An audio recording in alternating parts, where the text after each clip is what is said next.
비가 내리고 있는데요. 이 차는 더러워지라고 입는 차라 가지고 시승차 관리팀에게는 죄송하지만 오프로드 타는 차량들은 더러워진다는 것이 큰 흠이 되는 거는 아니죠.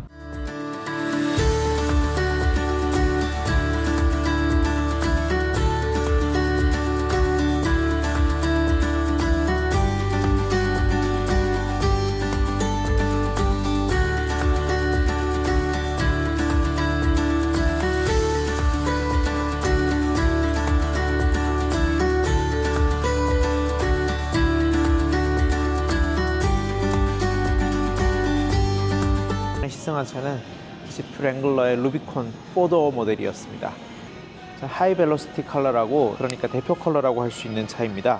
그리고 좀 아이코닉한 컬러이긴 한데 그만큼 때도 많이 타는 차라 가지고 요번에 사실 비가 좀 내리면서 차가 많이 지저분해졌죠. 홈로 주행을 좀 체험을 한 부분이 있었기 때문에 플라스틱 트림 같은 부분들은 좀 더러워진 부분이 있습니다. 시승차를 새 차를 해서 반납을 해야 되거나 그런 건 아니에요.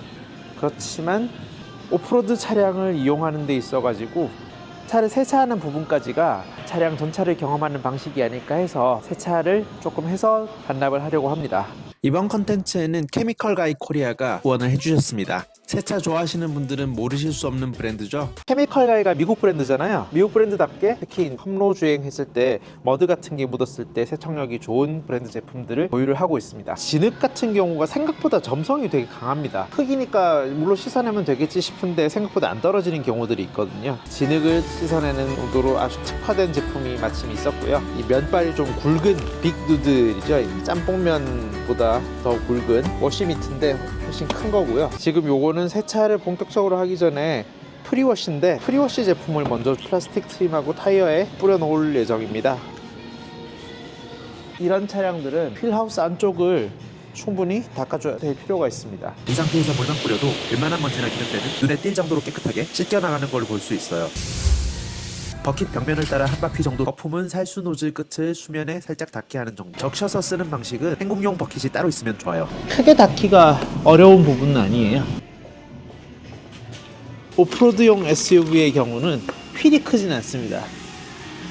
홈로에서 접지면 자체를 넓게 하고 탈출을 잘 하는 게 목적이기 때문에 휠보다는 타이어 면적이 큰 게 더 유리한 부분이 있죠.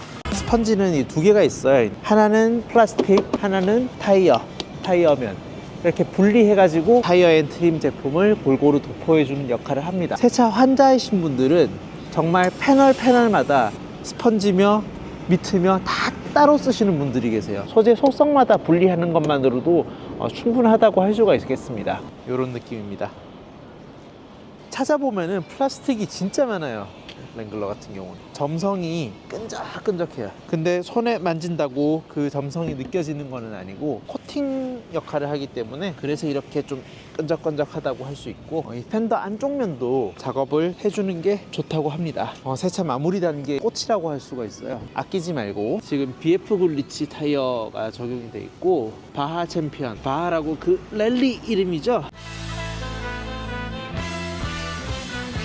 고무라는 게 변색이 되게 쉽게 되는 소재입니다. 그래서 사실 이렇게 한다고 해서 수명이 드라마틱하게 늘어난다고 하는 건 아니고요. 다만 아까 전에 말씀드렸던 것처럼 측면에서 봤을 때 외관 얼마나 깔끔하게 보이느냐, 차는 그 사람이 입고 있는 옷이란 말이죠. 아무리 내면이 중요하다고 해도 옷이 지저분하게 보이면 어떤 그 사람에 대한 평가라는 것들이 좀 떨어지는 부분이 있겠죠. 더군다나 이 차를 매일같이 오프로드를 탈 게 아니라면 도심 주행 시에 지저분한 모습으로 다니는 것보다야 깔끔하게 하고 다니는 게 훨씬 좋지 않을까 생각을 합니다. 인테리어 트림에는 요번에 처음으로 나파 가죽이 들어갔어요. 아시겠지만은 보들보들하고 그런 면들은 좋은데 약합니다. 잘 찢어지고 청바지 버클 같은 거, 그리고 여성분들 액세서리 같은 것들이 눌렸을 때 자국이 잘 납니다. 조금 관리하기는 까다로워요.